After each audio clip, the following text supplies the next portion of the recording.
So, welcome to the second hour of Mindshifters Radio. That was a pre-recorded interview that Dr. Tim did with Dale Allen Hoffman several years ago, and it's awesome to re-listen to it. So thank you for being with us for the second hour. We're starting a little bit early. Today is Monday, May the 30th, 2022, and our call-in number is 563-999-3581, and press 1, and that puts you into queue to talk to us.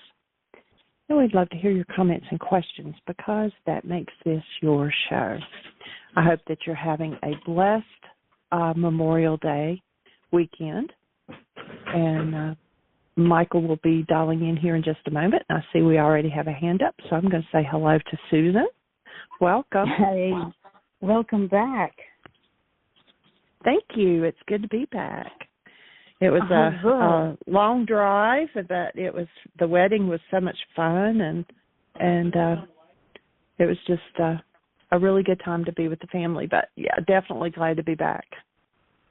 Boy, that's a lot of driving. And how was Heartland? Yeah. It's in pretty good shape. Yeah, we stopped by there. We actually ended up spending 2 days there. There's a gentleman named Michael Yeti. Don't know how to pronounce his last name, but he is living there at Eternal Support across from our house and doing a work exchange, and so he's going to get some things up to speed. And Michael's actually talking about going back. You know, we have a granddaughter going to be born. Well, we don't know if it's a granddaughter or grandson. We have a grandchild to be born in September. And so Michael was thinking of tying it in together and being there for the entry of the child, and also then doing a work project, work week or whatever at Heartland. So this other Michael is getting things prepared ahead of time. Nice. Make it a little bit easier. Yeah. Oh, so, good. And how are you doing? Well, I'm doing fine. I have Jacob here, and in fact, I can't even stay on the show because he's here, and I'm going to be joining him for a grocery shop with my son, and it's a long story. But I have a question that I want to ask you, and I hope I can ask him without, I'm up in my study and hoping he won't hear, but I need a little support. Okay, well, fine. Let me see here. If that would be getting on. Well, you know you got it. I'm here. Hey, young lady. Welcome back, Michael. You were actually. I woke up with you on my mind this morning. I almost called to just see how you were doing from your journey to Florida. So I'm glad to hear your voice. Oh, thanks. I'm back. It was a week long, and I came back a week ago. So time does just go so fast. It was a strange visit in a lot of ways because Jacob isolated himself. I didn't see much of him, and I didn't want to just throw him out of his room and make him go for walks. I just, we cooked together one time and went for a couple of walks, and he was more talkative when he had a drink or two. He generally is not, he doesn't drink much, but he feels he needs a little pot and a little alcohol to get himself loosened up. And he is much, much better, and he's going on Wednesday to New York to a theater program, and I think he's ready. I think he's ready to step back into his life. But here's my question. Yesterday he was singing these audition songs for me, and he kept saying, my voice is not what it used to be. And I said, well, are you still vaping? Are you still doing pot? And he said, yeah, and I know it hurts my voice. And I said, and you feel you need the pot? And he says, I really do. And I don't overuse it. I just use a little bit at night. It helps me sleep, and it helps me relax. And so I'm not arguing with him, but I said, well, is there a way you could take the pot that wouldn't hurt your throat if you're going to take it? He said, yeah, I could do it with using a bong. Do you know what a bong is? Michael, I hear you talking through the wall, but not on the speaker.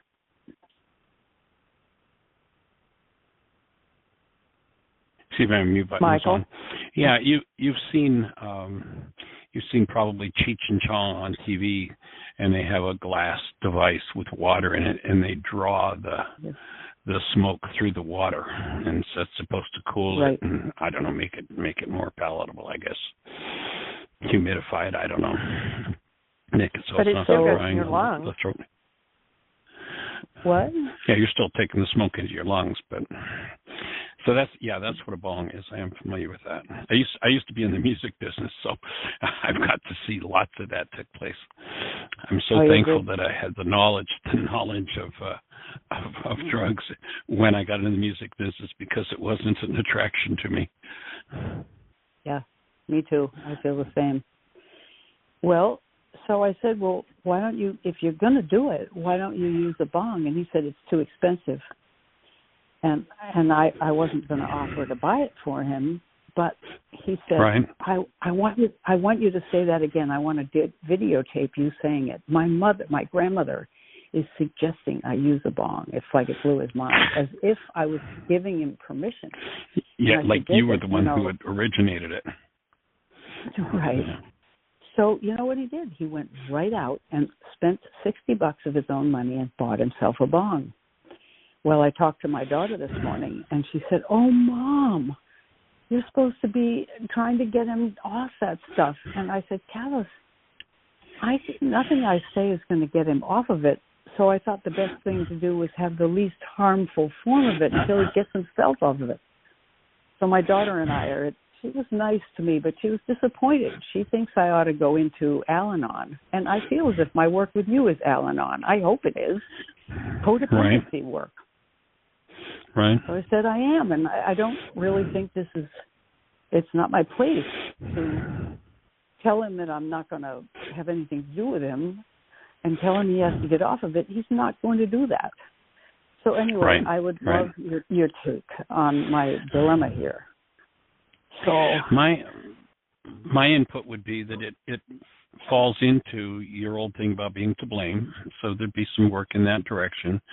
But for me, the tool I would use out of our tools in communication with your daughter at this point would be a really detailed responsibility communication, and letting her know what you're dealing with and asking her for her support in, what all is going on for you, but also communicating with her that, you're doing the best you can do to support this young man in healing, and that it's clear to you that just nixing everything is not working for him. It hasn't worked. It's not going to work. But minimizing damage is a reasonable thing, and so and a way to open rapport and communication with him, which could open the space for him to really do some real healing work. So that would be the approach I take, is some responsibility communication, and let her know that you are 1,000% on the team for him getting off, and it's reasonable for him to minimize the damage while he's doing it. He obviously isn't stopping under her tutelage or yours or anybody else's at this point. That'd be kind of my approach. I'm so glad to hear you say that. Well, I did it that way, Michael. I said, Kathis, I am doing the best I can, and I got the channels open with him. I want them to stay open. If it means just what you said, I stood my ground. I was so proud of myself. I've been doing my worksheets. I did 8 worksheets this morning, Michael. All right. Opportunities to learn forgiveness. How cool is that? Oh, no kidding. And 2 of them had to be on my daughter, and my interaction with her. But in spite of my feeling, can I throw in a thought? Yeah. Can I throw in a thought? So I'd offer that, when you do a worksheet and you've got an object of attention, it looks like you're doing a worksheet on that object of attention. The truth is, what you're doing a worksheet on is what your daughter brought up for you. Oh, yeah. That's really not on your daughter. So what came up in you was, oh, here I am. I flubbed again. I'm going to be blamed. You're standing in front of your grandfather again, being blamed for something that you didn't do. Yep, that's true. That's true. That's good. And how cool is it that you didn't fold back into that whole just shut down and go into agreement with it, that you were able to stand your ground and be clear, this is what I'm doing. And I think you could enhance that by putting it in the form of a written responsibility communication, to follow the format on the website where David wrote a letter to his father around alcohol. Right, I remember that. Similarity. Yeah. Yeah. And the thought comes that it might even be, I've never suggested this to anyone before, but it might be worth taking that letter that David wrote to his father and sending it to her and saying, look, here's what a young man did who had a problem with alcohol and his father doing alcohol, and he was an alcoholic, and he got out of it. And look, I'm working to communicate as responsibly as I can with you, and I'm looking to create a space for your son to be able to open to this truth and to clear his mind of these past things. So something that isn't so personal example, such as David writing to his father, and that's a powerful letter, might give her an insight, especially with her, training in the church, might give her a little different perspective and the ability, and it'll enhance her whole communication skills. I actually got a letter this morning from, let me get to it here just a second. So Michelle Pichet, who does the radio show oftentimes, right, sent me a communication that she had gotten on her website. It's like a 2-paragraph, just glowing review of her therapeutic work with Michelle. And Michelle wrote, I got this Google review. You do know when she's talking about the tools, she's talking about the Aramaic forgiveness tools. Although they didn't always put it in writing, I have dozens of clients just like her. I'm sharing this today because I appreciate you and thank you for teaching me so well. I'm a master teacher and healer because I've learned over the last 9 years. By the way, Michael, our anniversary is this weekend, so this is her 9th year of working with the tools as a therapist. And so perhaps doing a third-party thing with her, like David's letter, might give her some ministerial skills even on another level.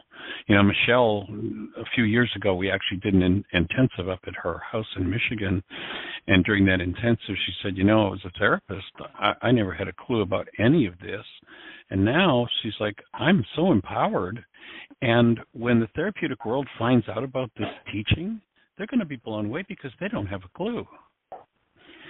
So giving her something that, that might give her a way to see things differently than, and it sounds like she's got kind of a narrow view of, I have a straight line and we got to get this kid off, and that's where there's no room for flexibility and processing might broaden her horizons. And who knows? Yeah. Hang on, Michael, one sec. Hi, Jake. Do you want to print some music? Jacob just walked in. Cool. Tell him I said hello. So, Michael, that is very helpful. I'm going to get off, and you're okay? Oh, okay. All right, I can stay on. Yeah. Jacob's in the room printing music for his music program. I'm talking to Michael Ryce, Jake. How sweet. Awesome. Yeah. Jacob, tell what you said to me about something that I told you Michael said that stuck with you. Do you remember what it is? No. About blame? No. Okay. He's forgotten it. He said, there's no use in blaming or something like that. Yeah. Blaming makes you into the victim. Yeah. I loved it. Well, he way to give away the power. Yeah. You give away your power, right? Yeah. So. Yeah. Well, thank you. Sweet. Very helpful. Yeah. So I'll let you get on with the radio show, and you can mute me, and I might even be leaving. But thank you, and I'll be on in a regular way on Wednesday and after. Cool. So you're still in Florida? And perhaps tomorrow too. No, I'm home, but Jacob's up here now. He's been here for a week with us, and he's heading for a New York program in theater on Wednesday morning. Oh, awesome. And well, tell him we send uplifting love in the direction of supporting him. Thank you. Yeah. I will. I'll tell Sweet. him. Yeah. Thanks, Michael. You Thanks, are Jeannie, an and welcome awesome. back. You are an awesome grandma. You are a blessing. Thanks. It's pretty That's powerful, nice pretty sweet. All right, young lady, we appreciate you. Cherish you. All right. Thanks. Thanks a lot. Bye-bye. Okay. You too. Bye.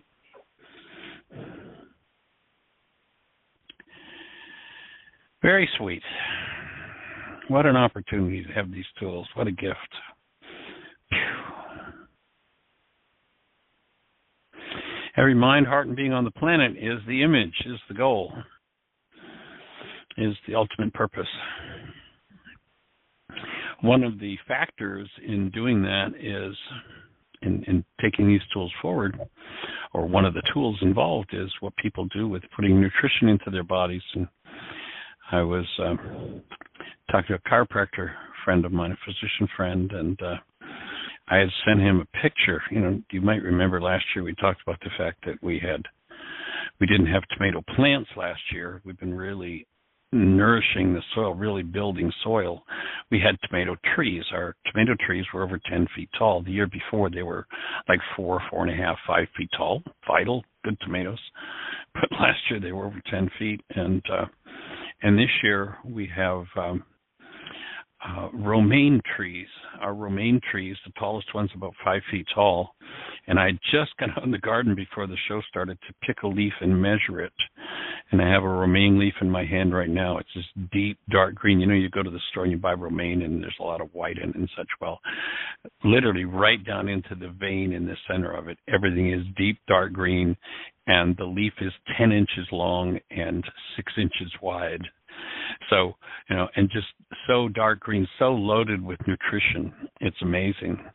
And just a reminder that food, that what we put in our bodies, the energy we put into our forms is a really key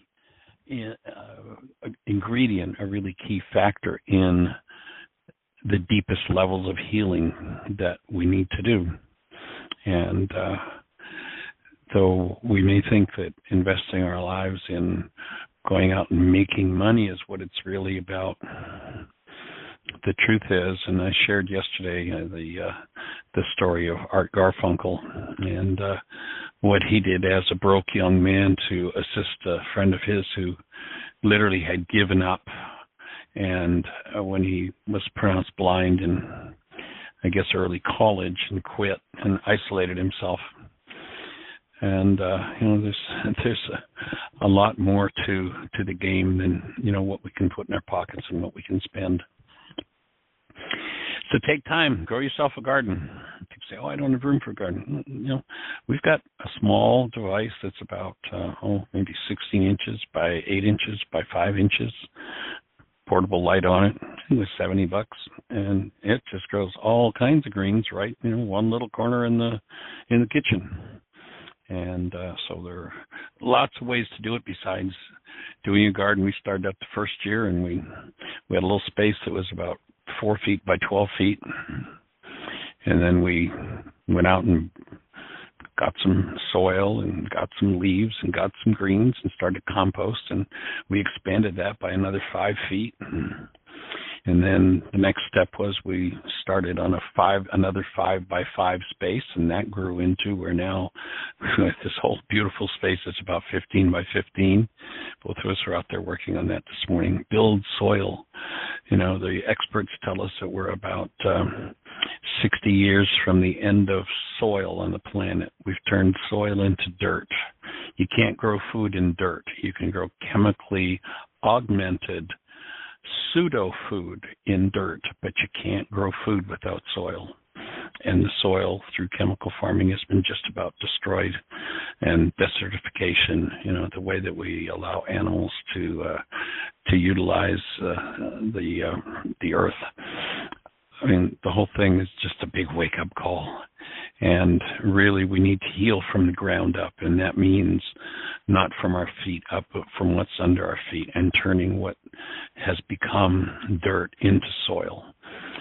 and feeding the soil and feed the organisms in the soil so that they can feed us. And it's an important factor. It's an important piece of the puzzle if you're not thinking about it. If you think that going out to Mickey D's is a way to get some nutrition into your body, you've been conned, you've been scammed. There's no nutrition there. It's amazing to watch the film Super Size Me if you have any questions about that. Powerful look at what the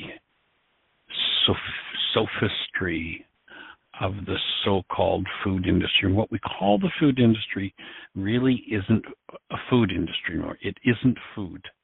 There's almost no food left in America unless you grow it yourself. And yes, there are some farmers who are really turning into, developing soil and building soil and growing actual food and becoming actual farmers again. But the agribusiness isn't a food business anymore. It's agri. It's a chemical business. And the history is beyond comprehensible. But a good clue is the largest seed company in the world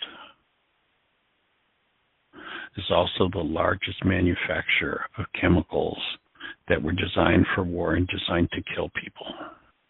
Agent Orange. And we could go on and on and on with that, but just think about it. The people who started in business creating chemicals to kill people now own most of the seed patents in the world. And when you think about it, it should be an oxymoron, a seed patent. You can't patent what is natural. You can only patent what is unnatural. It's the only way you can own something.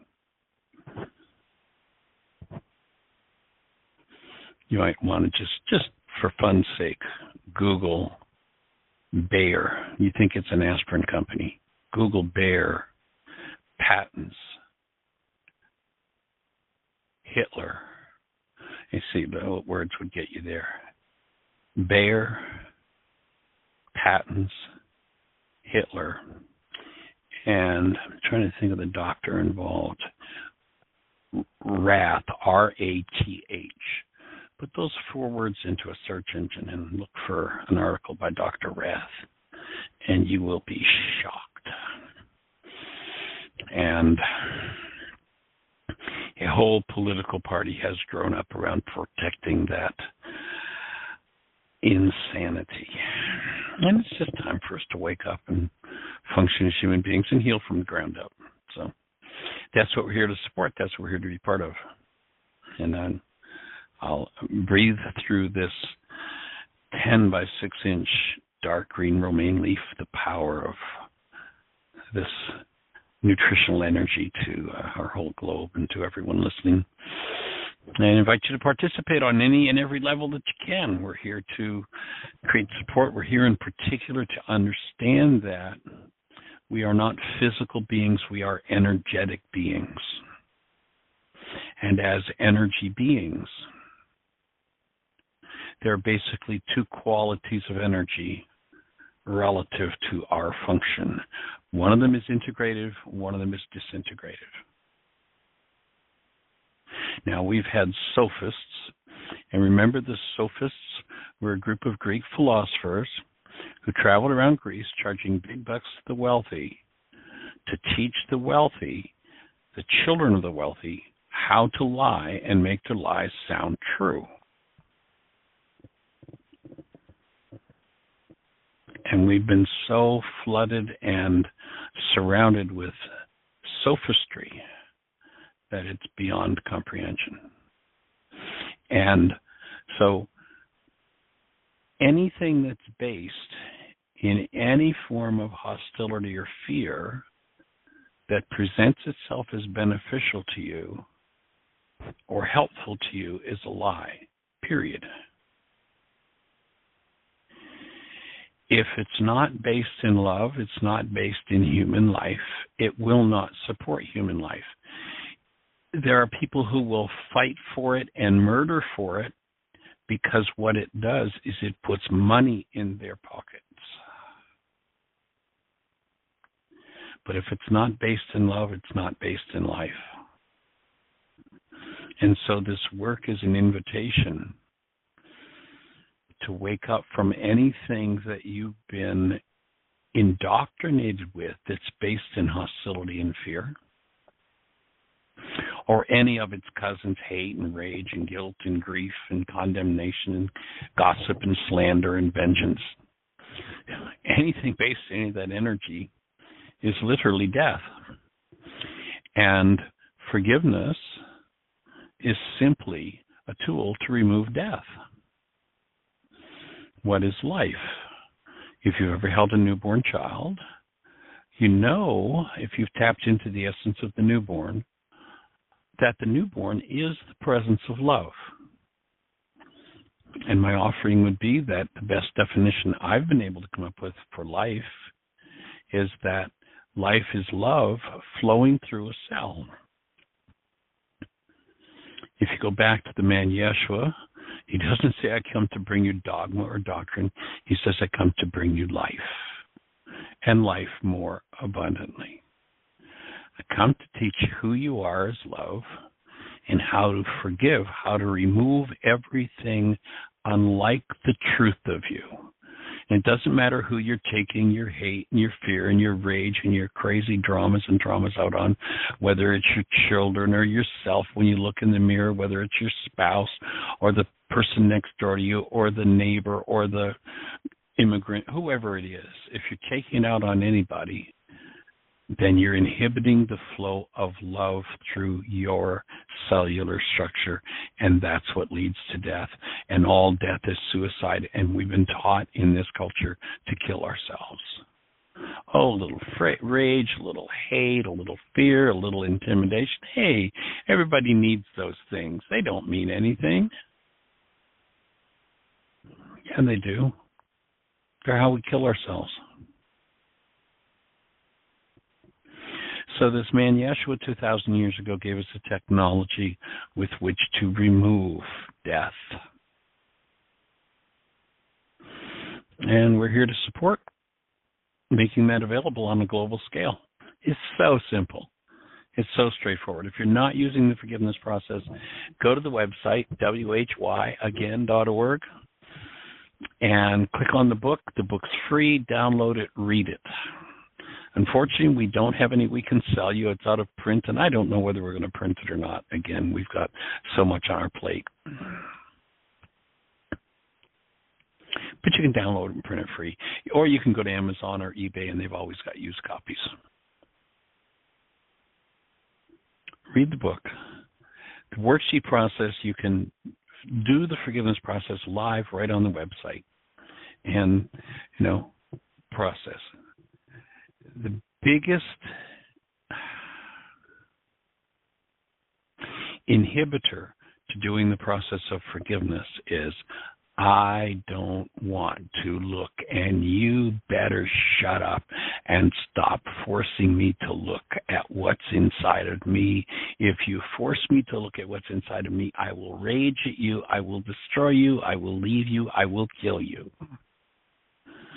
That's basically what the brainwashed mind of the world says.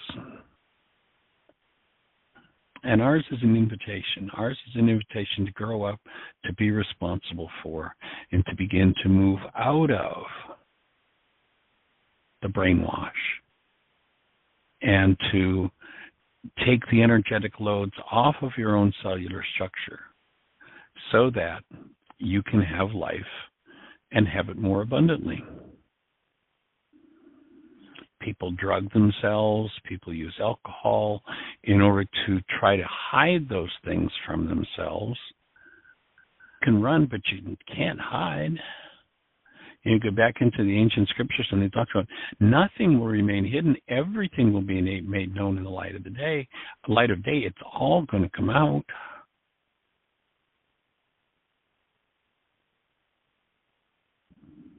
Engage in forgiveness, and you remove everything that never belonged, and what you get is a human life.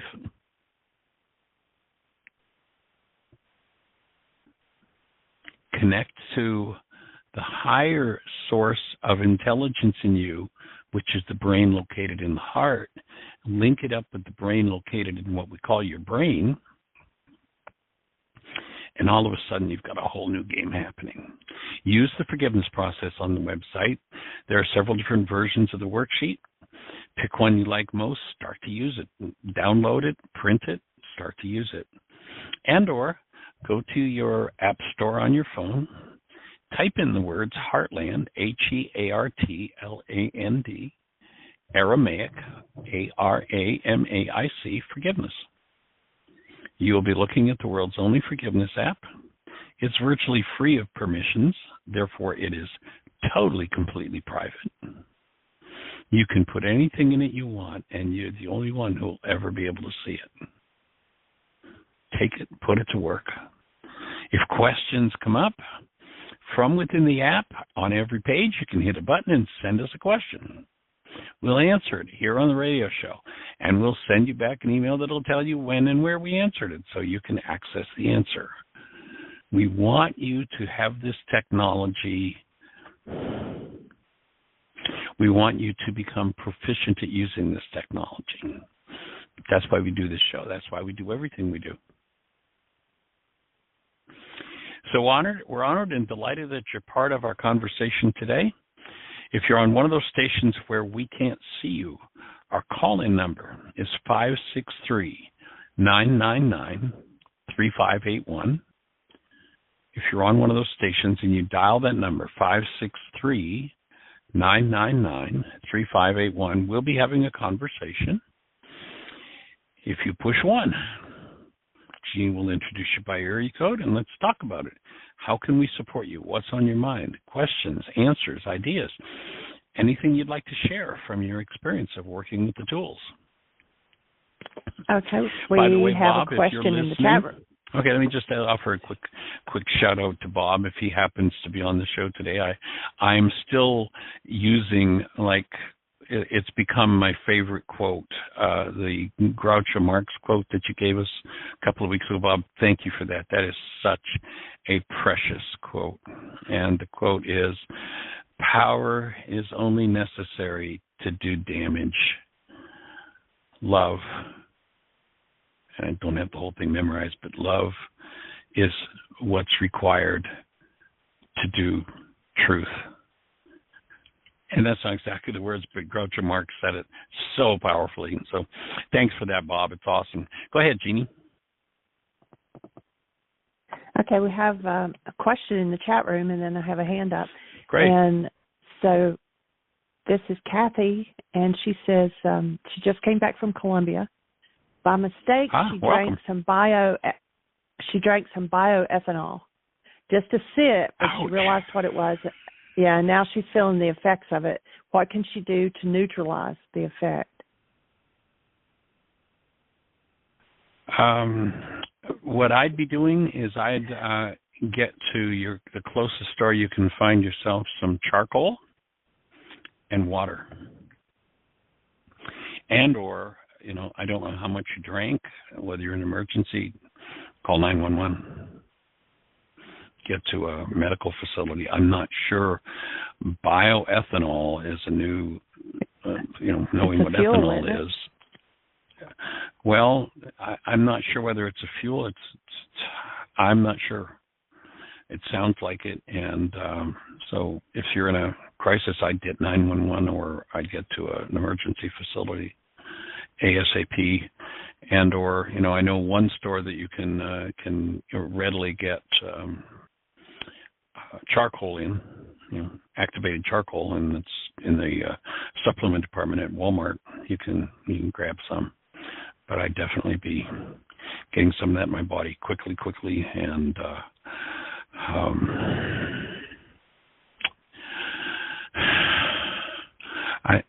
I'm just not sure, but I'd call 911 and ask, with bioethanol, you might want to induce vomiting or not. I'm just not sure. And it's a form of alcohol. I'm not sure whether inducing vomiting is wise there or not. I'd Google it, or I'd call 911 and see what they say. Poison control, yeah, they could tell you. Yeah. Yeah, poison control. All right. Well, we hold you in space. So we are sending love in your direction, young lady. Absolutely. And let us know what they say. And yes, I would love some input on it, please. Yes. The hand is Joan, area code 205. You're on the air.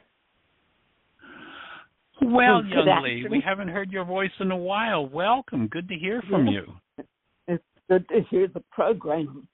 I would like for you to speak about the difference in dissociation and disassociation. Sure. So the way that we utilize the word dissociation in this work comes from the recognition that perception is a construct of the mind. And as such, the mind can only use data that it is given permission to use. And so when I live in denial when and that means when I think or speak as though something outside of me is a cause of something that's moving inside of me, then I literally instruct my mind that there's certain data that it is not allowed to utilize in structuring my perception. So I dissociate from that content. So let's say, let me give an example. On the British Hear My Voice book study club a couple of days ago, a young lady who actually runs the club shared that she had done a worksheet. And she wasn't specific about the worksheet was about, but it was kind of a, she was just committed to doing a worksheet at a time. And so it was kind of a relatively meaningless one.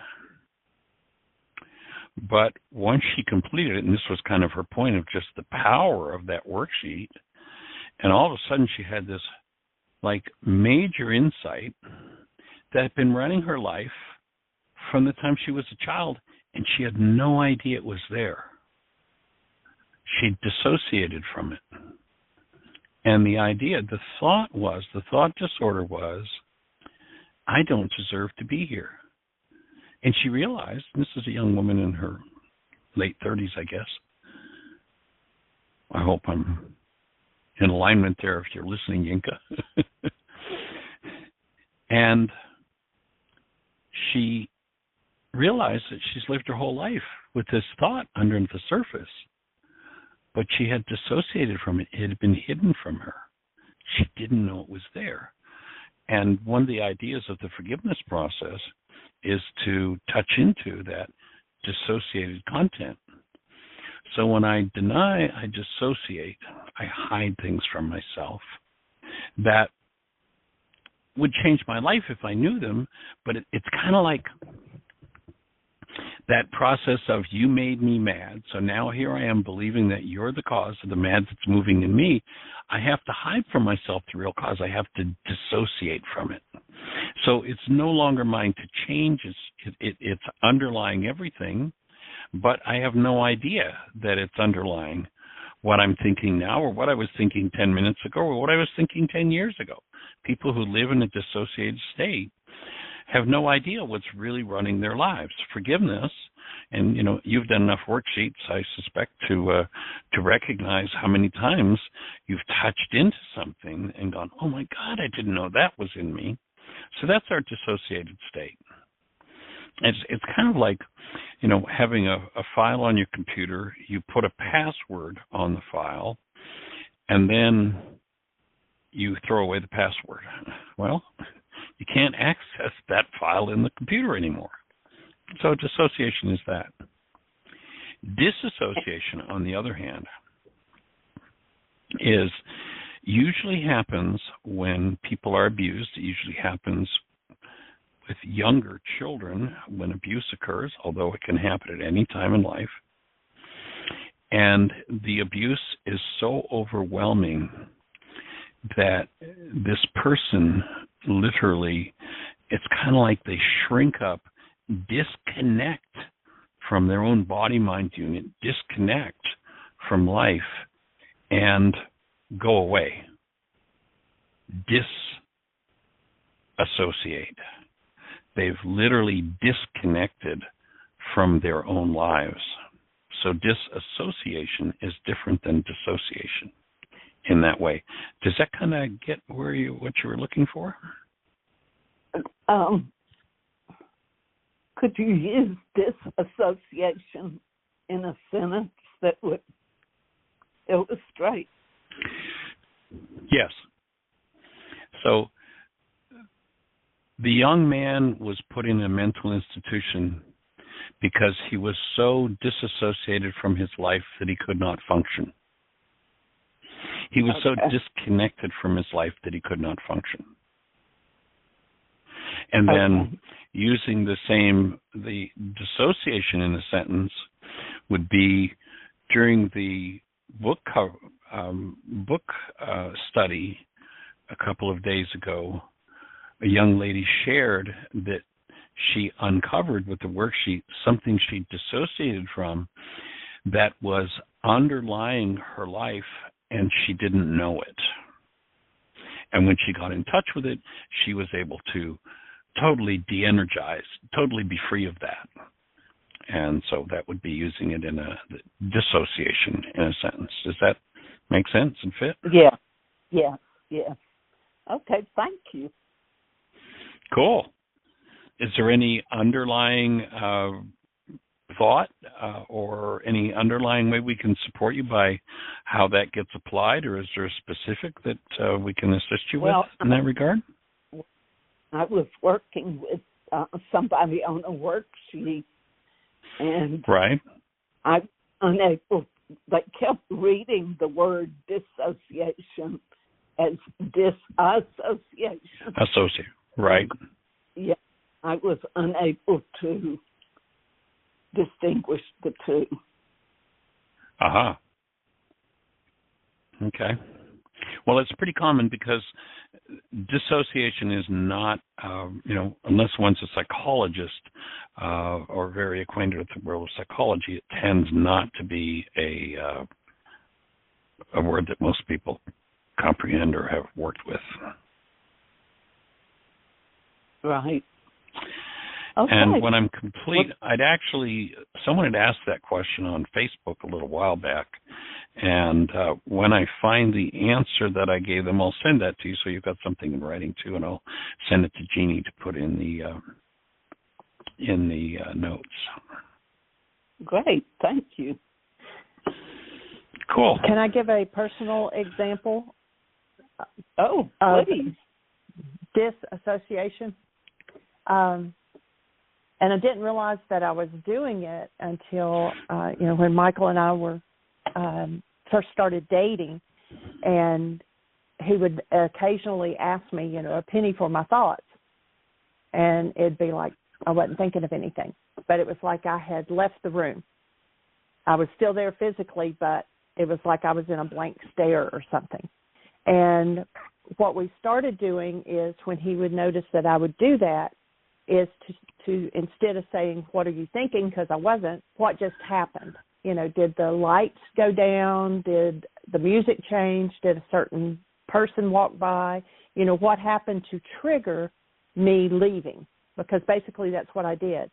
And what it was is from the time I was 16 to 19, I had gotten married, and I was abused every day. And didn't get out of it because I thought, he's my husband. He can do what he wants to with me. But I would disassociate. I would basically leave my body and hang out somewhere else so that I didn't feel the full impact of what he was doing to me physically. And so it's like I wasn't even in my body. And so then what would happen, what we, and doing a lot of worksheets around it, but that when something happened that was similar, whether it was the build of a person, whether it was a song that came on or whatever, that it triggered that file of I've got to get out of here to not feel this. And so the totally leaving the space, even though I was physically there, that's disassociation. Right. Okay. That's very good. Thank you. And Yinka wrote in the chat room, she said the worksheet that she was working on was just on why would I get annoyed with my thoughts as I'm running the session. And so she didn't want to dig into anything deep as she was holding the space for other people as they were processing. And she was certainly surprised when such a deep belief came up from doing that simple worksheet. And she says, I was shocked at how much of my life was being impacted by the thought that I shouldn't be here. I got a flashback on how much of my decisions were made from that belief unknowingly that I shouldn't be here. Powerful. Yeah, so they're two really good examples of disassociating from something. And the other piece of dissociation, when I live in denial, when I deny, I hide something. And then, what I hide because I've denied it, I've actually intensified, I've actually amplified it on an energetic level, which means I've sent it out on another level. And somebody who's in resonance with it is going to tend to show up and do a behavior motivated by what I sent out. And they're going to resonate that content that I've dissociated from inside of me on an even deeper level. And what I'll do is, and this is the third piece in the cycle, is I'll then use that content to build my brain's image of them. I mean, literally here. That associated content, when triggered by someone else, is used to build the brain's image, literally the perceptual construct. The body that I think belongs to that other person, that picture in my mind, is built of my own dissociated content. And that's how they show up in my mind with my problem attached. And I swear that it must be their problem. Right.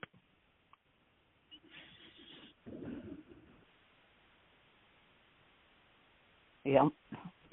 And so I'm sending you a text, and Jeannie, I'll send it to you too, so you can put it in the notes. Here's I found the note I'd made to someone who'd asked the question. Dissociation versus disassociation is the act of thinking, or disassociation is the act of thinking or speaking as though something outside of you is the cause of what is moving inside of you. The most common action that results in dissociation is blame. You made me mad. In order to generate a perceptual construct consistent with the blame lie, one must dissociate or hide the real cause. It is the dividing from one's own mind which creates an unnatural condition called the unconscious. In this state, all perception is an hallucination designed to hide the truth. And then the second part, dissociation is what happens when life and perception becomes more than one can handle and one separates from their lives. Just kind of checks out altogether. So I just sent you that in a text, Joan. Okay, and I'll send it to you too, Jeannie. Much. You are so welcome. Thank you for the question. It's a powerful one. It's an important one. Yeah. For sure. Well, is there anything else exciting happening in your world? I'm delighted to hear that you're working on worksheets with people. That's awesome. Yes. Actually, I'm working with two people. And, of course, I can't do a worksheet with somebody else without it having an effect on me. That's the gift. Wonderful. Yeah. It certainly is. That's the gift for sure.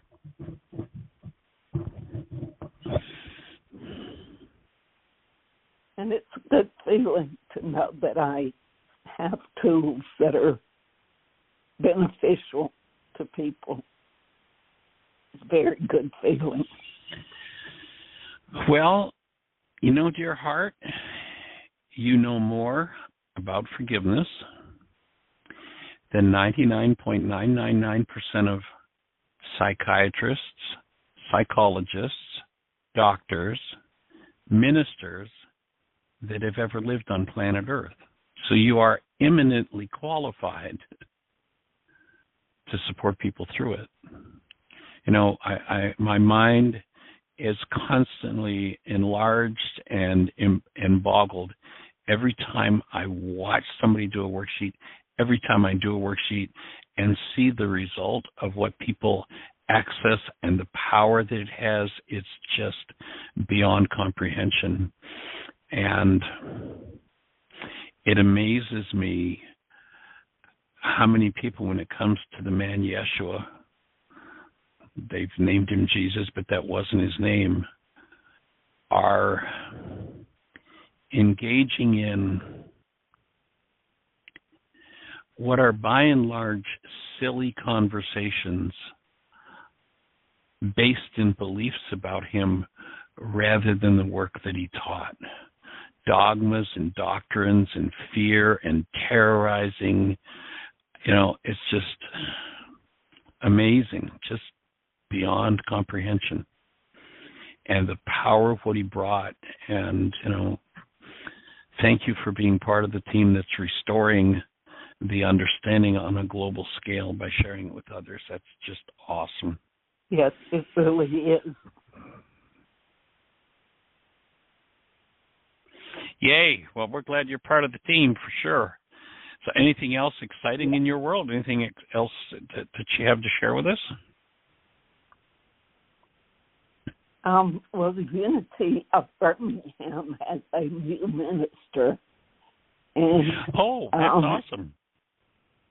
Part-time, but about 3 Sundays ago, I was listening to him in the service, and it just occurred to me that for the first time since Gary died, I feel like Unity of Birmingham is creating from nothing instead of trying to recreate the past.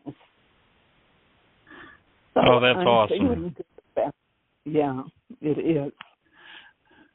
I bet Jerry and Jane are just, you know, clapping up a storm. Yeah, I imagine they are too.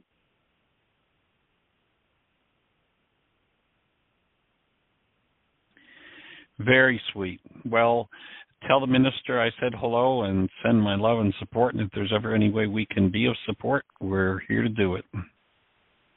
Wonderful. I'll do that. Cool. Well, anything else on your mind? No. No, I'm good. Thank you. It's so good to hear both your voices. Well, it's a delight to hear yours as well.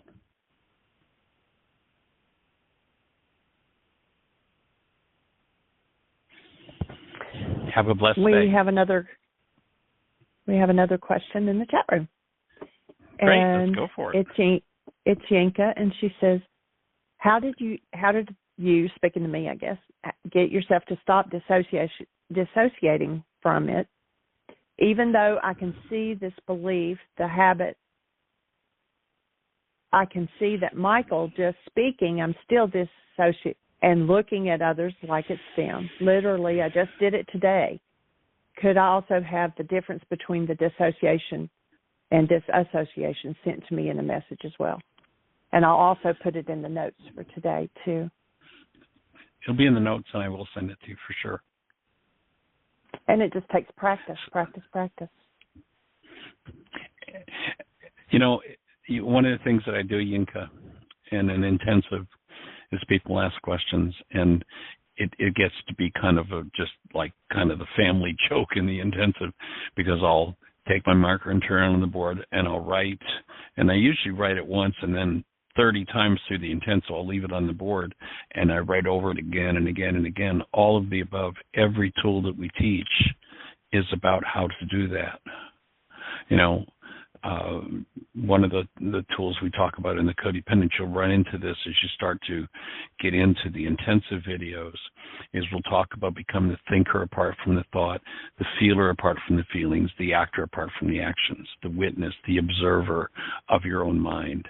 And when you can do that, you start to see on deeper and deeper levels. And every tool is designed to open that space. So it's just a process, and I'm delighted that you're engaged in it, and I will send you a copy of that definition that I gave.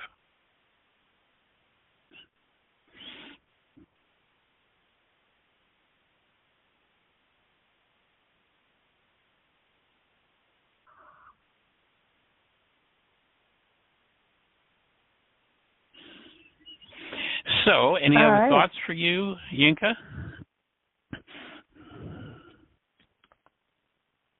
He hasn't written anything else, and we don't have another handout. Okay.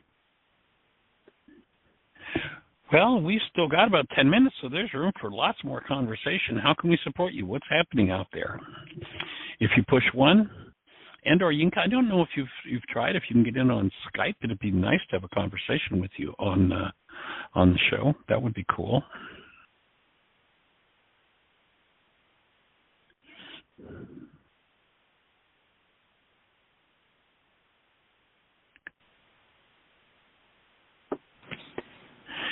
Otherwise, if you're out there in listener land, go ahead, sweetie.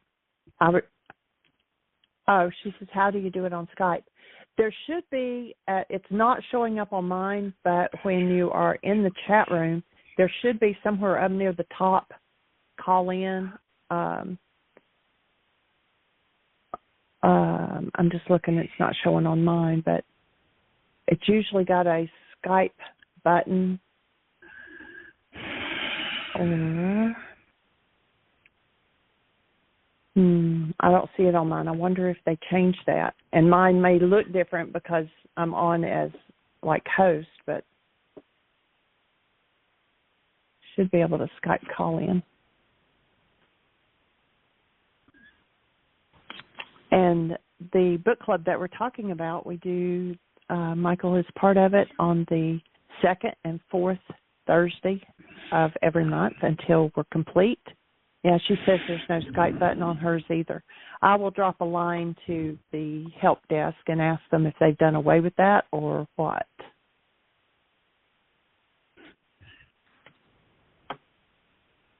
I hope not.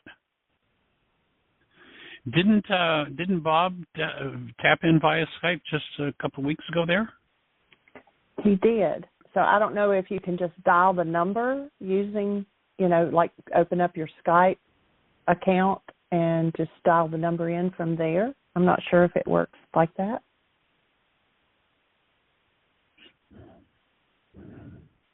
I would think that would work if they just dialed the 563-999-3581. That would seem like it should work.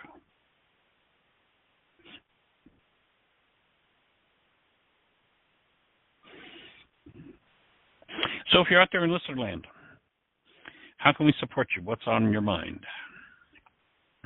Our call-in number is 563-999-3581. And we're here to engage with you and support you in getting the finest little points of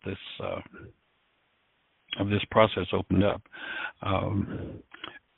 We've got a link, by the way, for Yinka's book club in England. It happens the 2nd and 4th Thursday of the month at 8:30 in the evening, England time, and 3:30 in the afternoon, our time. So there are archives there that you can listen to. And we've got them on the website as well. So, and if you want to participate, 2nd and 4th Thursday at 3:30 in the afternoon Eastern time. So come and play. And I just got an answer from Blog Talk, and it says if the guest has a Skype paid service, so not the free Skype, but a paid Skype, that they can connect by calling in. Huh. So does that mean they have to maybe just send back a note and just say, does that mean they have to pay for the call? But Skype to Skype should be free, so. Number is not a Skype number, I don't think. It's just a regular call-in number. So I'll find out more about that. Okay, cool. Yeah, let's get our understanding of that refined. So we've got about 7 minutes left. How can we support you? What's on your mind? 563-999-3581. Let's have a conversation. What's on your mind? And by the way, in terms of, until we have somebody who's got a thought for us, in terms of forgiveness, you'll notice that unless you're just a really, miserable person, you're pretty happy with most everybody in your life as long as they're doing what you want them to do. We have goals for people, goals for ourselves. Notice we're happy with ourselves. We're happy with others, or at least relatively so, as long as they're fulfilling our goals. This piece of understanding will open your understanding of forgiveness. You'll recognize that forgiveness has nothing whatsoever to do with letting somebody else off the hook because there's pain moving in you. And the key way into healing the pain is the goal that you load into your mind that accesses or brings that pain into play so that you feel it. So you'll remember there's some Harvard research that shows that in a time frame where 10,000 brain cells fire, literally there are 10,000 measurable units of electrical activity happening in the brain. In that time frame, the max amount of data that moves in the conscious mind is 9 bits. So 9 bits out of 10,000 brain cells are firing. Obviously, something in the mind has to determine which 9 bits of data your mind is using. My offering is that it's your goals. Goals determine what, it's like the driver for the process. The goal determines what data the mind uses. If the mind uses data that holds pain, dissociated pain, unconscious pain, and here's the key way. This took me 35 years working full-time with this Aramaic forgiveness process to understand that when you cancel the goal, the pained perception, the data that's being used as a result of that driver driving the process of perception, that perceptual construct collapses in on itself. And when it collapses in on itself, that's what gives you access to the hidden part of your mind. So Yinka shared she's doing a worksheet on, whatever it was she's doing a worksheet on, she cancels that goal, and all of a sudden, the underlying pained part of the mind, I don't belong here, I don't deserve to be here, is exposed. And that's how you get to access those hidden parts of the mind. If you listen to psychology and psychiatry, they'll say, oh, well, that's what you lay on the couch for 20 years to find. Well, you don't have to lay on the couch for 20 years. All you have to do is a worksheet. Your level of willingness is going to impact how much you're able to see of what's going on in your own unconscious mind, how much you're able to access of what's hidden from you, and it's a process.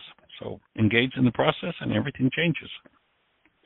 So delighted to be on the team. We're down to the last few seconds. Appreciate you being here. And the best year yet of your eternal life. It's an awesome gift to give the world. Blessings. Bye-bye.